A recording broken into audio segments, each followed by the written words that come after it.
যাবো। আজকে আমরা একটা একক নাটকের শুটিং করছি, নাম ভাগ্যের পরিহাস।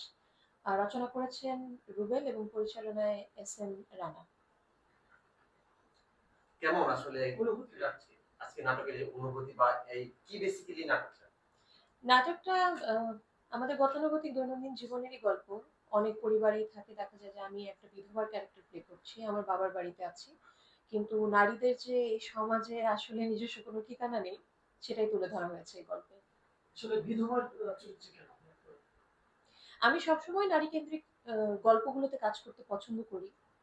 সামাজিক প্রতিবন্ধকতামূলক যে সমস্যাগুলো আমরা ফেস করে থাকি, সবসময় চেষ্টা করি সেগুলো তুলে ধরতে।